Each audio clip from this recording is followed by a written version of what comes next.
Pero cuando el Kilde les hizo saber su decisión de precederles hasta el fin, ellos, de algún modo, por alguna sutil química de villanía, mezclaron juntas sus traiciones antes ocultas, y cuando su jefe cayó en un sopor, se abrieron mutuamente con palabras sus ánimos, en 3 frases. Y ataron y amordazaron al dormido con cuerdas, y gritaron llamando al capitán a medianoche. Pensando que había algún asesinato y olfateando sangre en lo oscuro, el capitán y sus oficiales y arponeros, armados, se precipitaron al castillo de proa. Pocos momentos después estuvo abierta la escotilla y, atado de pies y manos, el cabecilla, aún peleando, fue empujado al aire por sus pérfidos aliados, que inmediatamente reclamaron el honor de haber sujetado a un hombre que estaba completamente a punto de cometer un asesinato. Pero todos ellos fueron agarrados por el cuello y arrastrados por la cubierta como ganado muerto. Y, costado con costado, fueron elevados a las jarcias de mesana como sendos cuartos de buey, quedando allí colgados hasta la mañana. ¡Malditos vosotros!, gritaba el capitán, dando vueltas de un lado para otro delante de ellos. Ni los buitres os tocarían, villanos. Al salir el sol, convocó a todos los hombres, y separando a los que se habían rebelado de los que no habían tomado parte en el motín, dijo a aquellos que tenía ganas de darles latigazos a todos, y pensaba, en conjunto, que lo haría así, que debía hacerlo así, y la justicia lo exigía. Pero que por el momento, considerando su oportuna rendición, les dejaría ir con una reprimenda, que, en consecuencia, les administró en lengua vernácula. Pero en cuanto a vosotros, bribones de carroña, volviéndose a los 3 hombres en las jarcias, a vosotros, pienso haceros pedazos para las marmitas de destilación. Y, agarrando un cabo, lo aplicó con toda su fuerza a las espaldas de los 2 traidores, hasta que dejaron de aullar y quedaron exánimes con las cabezas colgando de medio lado, como se dibuja a los 2 ladrones crucificados. Me he dislocado la muñeca con vosotros. Gritó por fin, pero todavía queda bastante cabo para ti, mi guapo gatillo, que no querías ceder. Quitadle esa mordaza de la boca, y oigamos lo que puede decir a su favor. Por un momento, el exhausto amotinado hizo un trémulo movimiento de sus mandíbulas en espasmo, y luego, retorciendo dolorosamente la cabeza para volverla, dijo en una especie de siseo. Lo que digo es esto, y fíjese bien, como me dé latigazos, le asesino. ¿Eso dices? Entonces vas a ver cómo me asustas. Y el capitán echó atrás el cabo para golpear. Más le vale que no, siseó el de los lagos. Pero debo hacerlo, y el cabo se echó atrás una vez más para el golpe. El Kilt entonces siseó algo, inaudible para todos menos para el capitán, quien, con sorpresa de todos los hombres, se echó atrás sobresaltado, dio vueltas rápidamente por la cubierta 2 o 3 veces, y luego, dejando caer de repente el cabo, dijo. No lo haré, dejadle ir, cortadle las cuerdas. ¿Oís? Pero cuando el segundo y tercer oficial se apresuraban a ejecutar la orden, les detuvo un hombre pálido, con la cabeza vendada. Radney, el primer oficial. Desde el golpe, había estado tendido en su litera, pero aquella mañana, al oír el tumulto en la cubierta, se había deslizado fuera, y había observado así toda la escena. Era tal el estado de su boca que apenas podía hablar, pero murmurando algo de que él sí estaba dispuesto y era capaz de hacer lo que el capitán no se atrevía a intentar, tomó el cabo y avanzó hacia su atado enemigo. Eres un cobarde. Siseó el de los lagos. Lo seré, pero toma esto. El oficial estaba a punto de golpear, cuando otro siseo le detuvo el brazo levantado. Se detuvo. Y luego, sin pararse más, cumplió su palabra, a pesar de la amenaza de el Kilt, cualquiera que hubiera sido. A los 3 hombres luego les cortaron las cuerdas. Todos los marineros se pusieron al trabajo, y malhumoradamente manejadas por los melancólicos tripulantes, las bombas metálicas volvieron a resonar como antes. Acababa de oscurecer aquel día, y una guardia se había retirado franca de servicio, cuando se oyó un clamor en el castillo de proa, y los 2 temblorosos traidores acudieron corriendo a acosar la puerta de la cabina, diciendo que no se atrevían a estar juntos con la tripulación. Amenazas, golpes y patadas no pudieron echarles atrás, de modo que, a petición propia, se les puso en los raseles de popa para su salvación. Sin embargo, no volvió a notarse señal de motín entre los demás. Al contrario, parecía que, sobre todo por instigación de el Kilt, habían decidido mantener la paz más estricta, obedecer las órdenes hasta el fin, y, cuando el barco llegara a puerto, desertar todos juntos. Pero, para lograr el más rápido final del viaje, acordaron todos otra cosa, a saber, no señalar ballenas, en caso de que se descubrieran. Pues, a pesar de su vía de agua, y a pesar de todos los demás peligros, el Touno seguía manteniendo sus vigías, y el capitán estaba tan dispuesto a arriar los botes en ese momento para pescar como en el mismo día en que el barco entró en la zona de pesca. Y Radney, el primer oficial, estaba dispuesto a cambiar la litera por un bote, y, con la boca vendada, a intentar amordazar la mandíbula vital de la ballena. Pero aunque el hombre de los lagos había inducido a los marineros a adoptar esta suerte de pasividad en su conducta, él seguía su propio designio, al menos hasta que pasara todo, en cuanto a su propia venganza particular contra el hombre que le había herido en los ventrículos del corazón. Pertenecía a la guardia de Radney el primer oficial. Y como si este infatuo hombre tratara de correr más que a mitad de camino al encuentro de su destino, después de la escena del latigazo se empeñó, contra el consejo expreso del capitán, en volver a tomar el mando de su guardia nocturna. Sobre esto, y una o dos circunstancias más, el Kilt construyó sistemáticamente el plan de su venganza. Durante la noche, Radney tenía un modo nada marinero de sentarse en las amuradas del alcázar y apoyar el brazo en la borda de la lancha que estaba allí izada, un poco por encima del costado del barco. En esa postura se sabía que a veces se quedaba adormecido. Había un hueco considerable entre la lancha y el barco, y debajo quedaba el mar. El Kilt calculó su hora, y encontró que su próximo turno en el timón tocaría hacia las 2, en la madrugada del tercer día después de aquel en que fue traicionado. Con tranquilidad, empleó el intervalo en trenzar algo muy cuidadosamente, en sus guardias francas. ¿Qué haces ahí?, dijo un compañero. ¿Qué crees? ¿Qué parece? Como un rebenque para tu saco, pero es muy raro, me parece. Sí, bastante raro, dijo el de los lagos, sosteniéndolo ante él con el brazo extendido. Pero creo que servirá. Compañero, no tengo bastante hilo. ¿Tienes algo? Pero no lo había en el castillo de proa. Entonces tendré que pedirle algo al viejo Rad, y se levantó para ir a popa. ¿No querías decir que le vas a pedir algo a él?, dijo un marinero. ¿Por qué no? ¿Crees que no me va a hacer un favor, si es para servirle a él al final, compañero? Y acercándose al oficial, le miró tranquilamente y le pidió un poco de hilo de vela para arreglar la hamaca. Se lo dio. No se volvieron a ver ni hilo ni rebenque, pero a la noche siguiente, una bola de hierro, apretadamente envuelta, casi se salió del bolsillo del chaquetón del hombre de los lagos, cuando mullía la chaqueta en la hamaca para que le sirviera de almohada.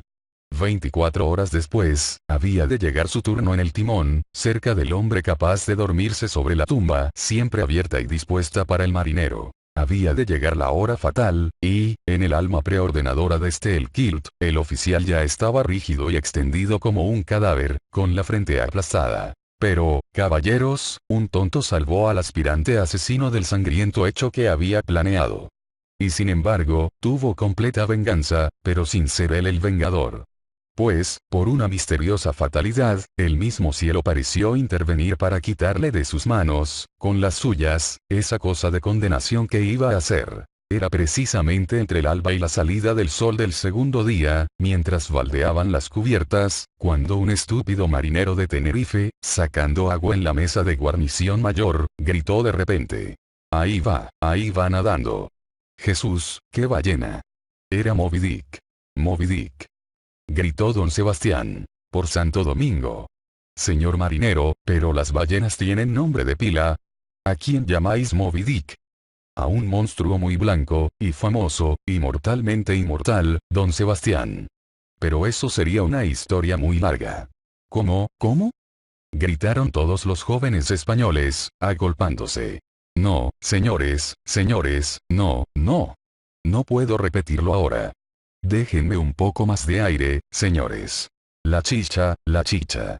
Gritó don Pedro, nuestro vigoroso amigo parece que se va a desmayar. Llenadle el vaso vacío. No hace falta, señores. Un momento, y sigo. Entonces, señores, al percibir tan de repente la ballena nive a 50 yardas del barco, olvidándose de lo conjurado entre la tripulación, en la excitación del momento, el marinero de Tenerife había elevado su voz, de modo instintivo e involuntario, por el monstruo, aunque hacía ya algún tiempo que lo habían observado claramente los 3 huraños vigías. Todo entró entonces en frenesí. La ballena blanca, la ballena blanca.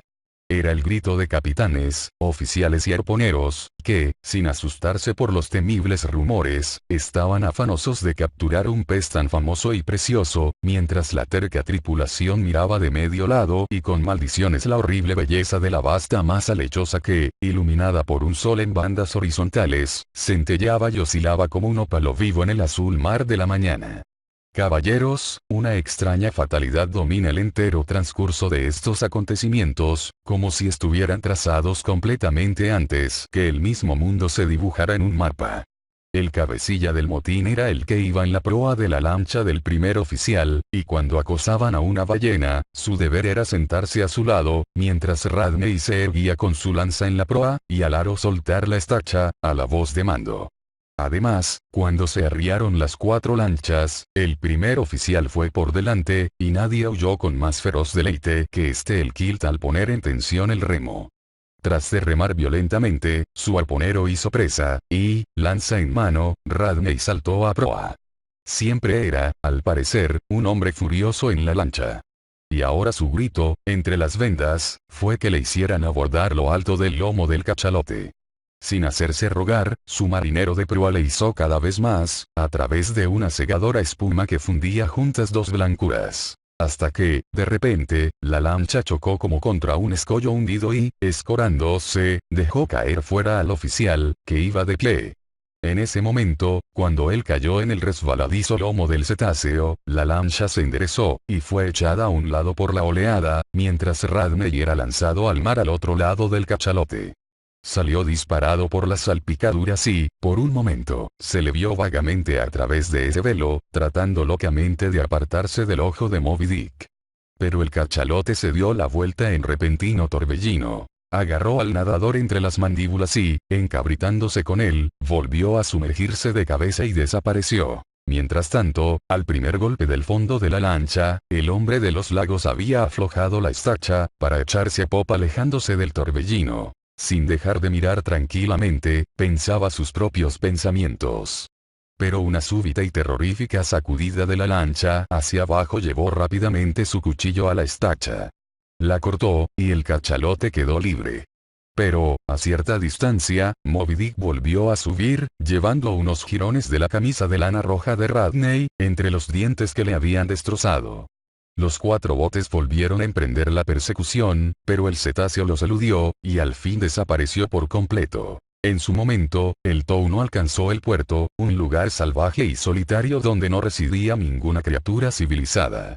Allí, con el hombre de los lagos a la cabeza, todos los marineros rasos, menos 5 o 6, desertaron deliberadamente entre las palmeras. Y al fin, según resultó, se apoderaron de una gran canoa doble de guerra, de los salvajes, y se hicieron a la vela para algún otro puerto. Como la tripulación del barco quedó reducida a un puñado, el capitán apeló a los isleños para que le ayudaran en el laborioso asunto de poner la quilla del barco al aire para tapar la vía de agua. Pero esta pequeña banda de blancos se vio obligada a tan incesante vigilancia contra sus peligrosos aliados, de día y de noche, y tan extremado fue el duro trabajo a que se sometieron, que cuando el barco volvió a estar dispuesto para navegar, estaban de tal modo debilitados que el capitán no se atrevió a zarpar con ellos en un barco tan pesado. Después de celebrar el consejo con sus oficiales, ancló el barco todo lo lejos de la orilla que pudo. Cargó y trasladó los 2 cañones desde la proa. Amontonó los fusiles a popa, y, avisando a los isleños que no se acercaran al barco porque era peligroso, tomó consigo un solo marinero e, izando la vela de su mejor lancha ballenera, se dirigió viento en popa a Tahití, a 500 millas, en busca de refuerzos para su tripulación. Al 4.º día de navegación, se observó una gran canoa, que parecía haber tocado en una baja isla de coral. Él viró para evitarla, pero la embarcación salvaje se dirigió hacia él, y pronto la voz de el Kilt le llamó gritándole que se pusiera al pairo, o le echaría a pique. El capitán sacó una pistola. Con un pie en cada proa de las enyugadas canoas de guerra, el hombre de los lagos se rió de él despectivamente, asegurándole que solo con que chascara la llave, él le sepultaría en burbujas y espuma. ¿Qué me quiere?, gritó el capitán. ¿A dónde va, y para qué va?, preguntó el Kilt. Sin mentiras. Voy a Tahití en busca de más hombres. Muy bien. Déjeme que suba a bordo un momento. Voy en paz. Y entonces saltó de la canoa, nadó hacia el bote, y, trepando por la borda, se enfrentó con el capitán. Cruce los brazos, capitán, eche atrás la cabeza.